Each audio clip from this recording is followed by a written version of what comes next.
Tomorrow, of course, is Christmas, when we celebrate the birth of Jesus. And at Christmas, according to Christianity, God became a human being in every way, just like we are. God became a human being not just by appearing on earth, but he became a human being by being born as a baby and coming through the entire human experience just like we are. And that's why we say that God lived a human life on earth in every way just like ours. And that's what the word incarnate means in Christianity. Have you ever heard the term incarnation? It means to take on bodily form and nature. We call the human being that resulted when God took on bodily form and human nature Jesus. And notice that it's very specific. It's not just that God filled up a human body. That's not what it was. It was that God took on human nature. That's very important to realize. God did not just fill a human body. God took on human nature. According to the book of Philippians, God emptied himself of being God and took on human nature. And that's what it means to say that God was incarnate as a human being. Not that he just filled up an empty human body, but that he became in every way just like us. When this is presented in the Gospels, it is presented as a joyful, happy thing.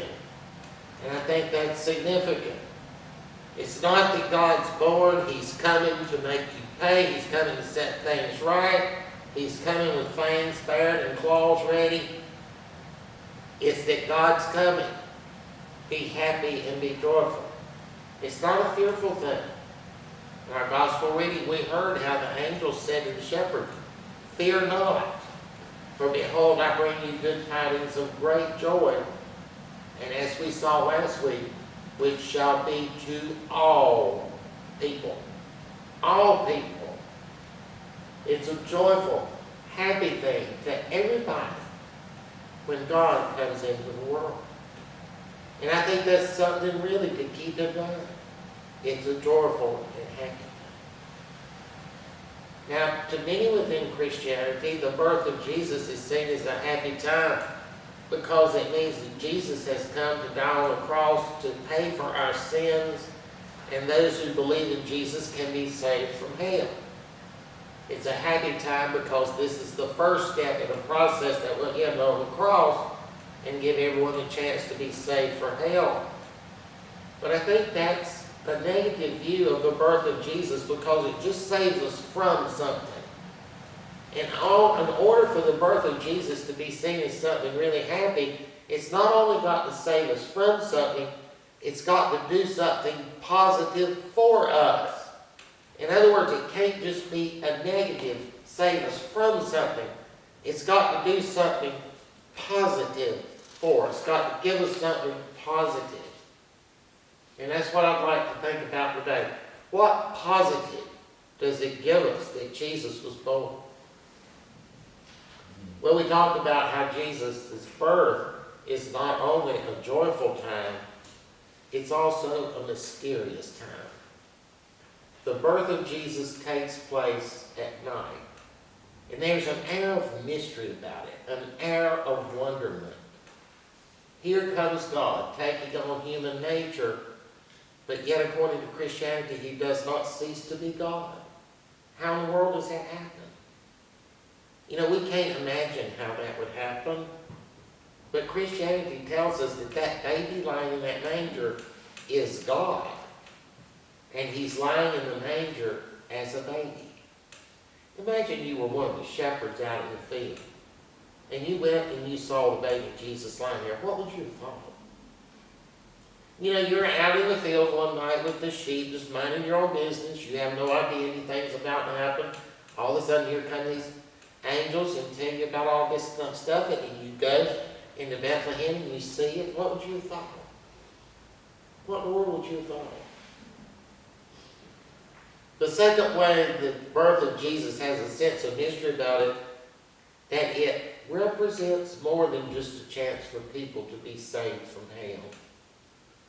Because Christian theology holds that in some way we can't explain, and in some way we can't understand, God coming into the world and becoming a human being and living here as a human being makes the world special. And it makes human beings special. Since God has lived here, the world is now a special place because God has lived here.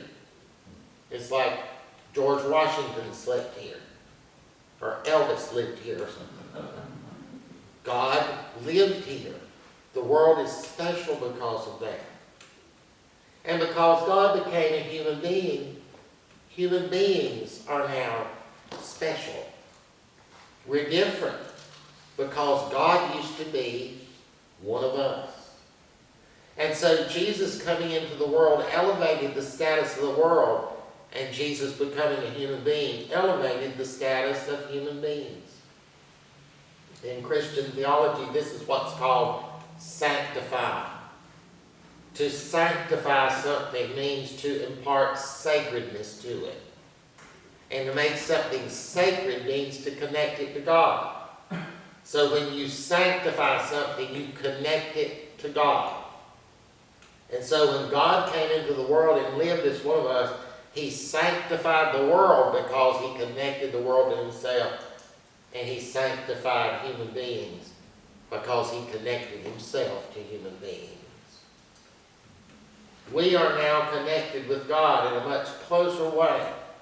And the world is now connected with God in a much closer way simply because God used to live here as one of us. There is a new connection between us and God. Before this happened, we could have thought of God as being separate. We're here down on earth, God's up in heaven. God's not one of us. God is our creator, separate from us, outside the world, so to speak. God was foreign to the world, not a worldly creature. The world was foreign to God. Human beings were foreign to God. But now that God has come here and became a human being and lived in the world, God became a part of the world and a part of us and connected us and the world in a new way to Himself. The world is now special because God lived here. And human beings are now special because God used to be one. We have been elevated and sanctified. You see, God united us to Himself. He became like we are in order to make us like Him. The Bible tells us God wants us to be like Him. And so God took the first step in that. He made Himself like us. God came here so we could be one with Him. In the Gospel of John, there is a scene where Jesus prays shortly before He is arrested. It's a long prayer that can be confusing and hard to understand. But one part of it I think is especially pertinent. And Jesus says, I do not pray for these alone, but also for those who will believe in me through their word, that they all may be one, as you are in me and I in you, that they also may be one in us, that the world may believe that you sent me. And the glory which you give me I have given them, that they may be one just as we are one. I and them and you and me, that they may be made perfect in one. I think the key phrase is that they all may be one as you are in me and I in you, that they also may be one in us. In Jesus we see God as one with human beings. And He did it so that we might be one with Him. The barrier that once separated human beings from God has been broken. God and human beings are now one. And Jesus Himself said that they may be one in us. The book of 2 Peter talks about God becoming a human being so that we might become participants in the divine nature. Participate means to partake, to share in something. And so the book of 2 Peter is telling us we share in the divine nature. We have a part of God's nature. God became a human being in every way like we are. And that makes it possible for us to share in God's nature.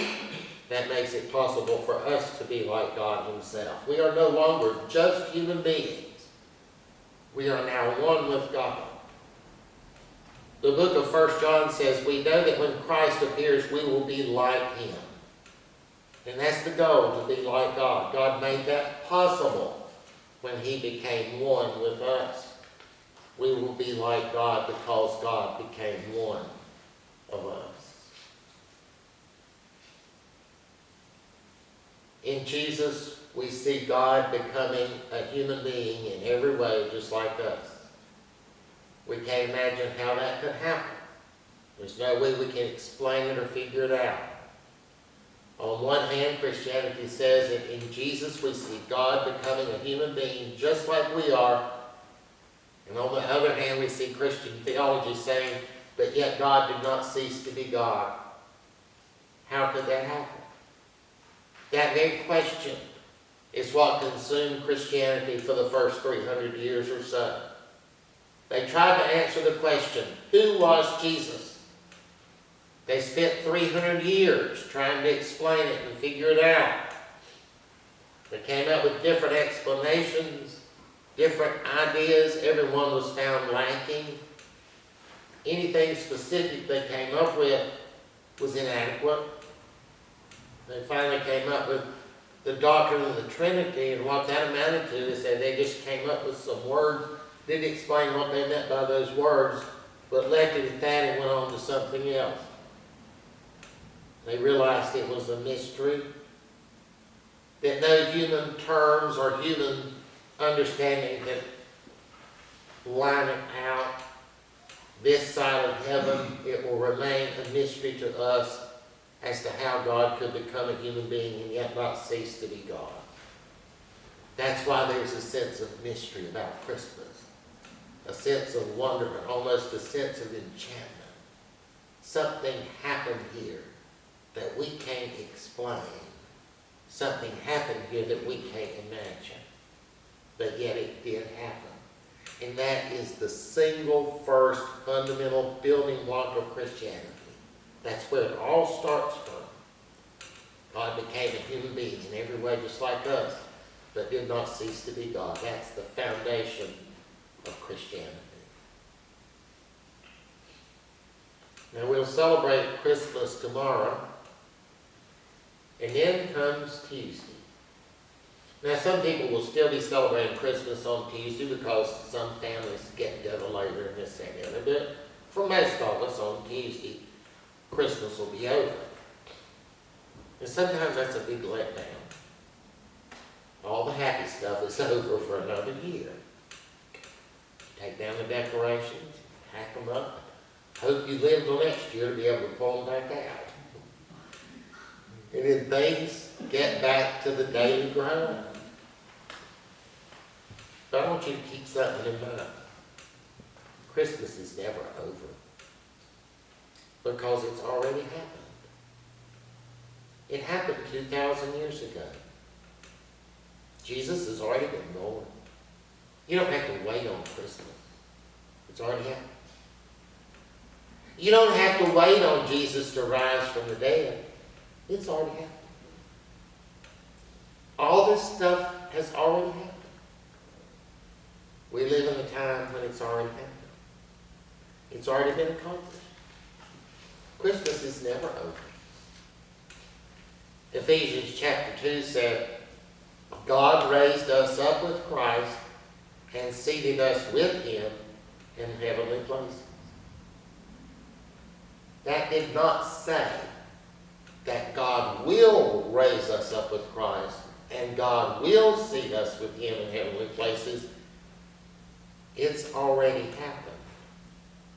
God has already raised us up with Christ. God has already seated us with him in heavenly places. It's already happened. It's not something we have to wait for. It's already happened. We don't understand it now. We don't see it now. But I think when we get to heaven, we'll see we were already there. We just didn't realize. So Jesus has already been born. God has already become a human being.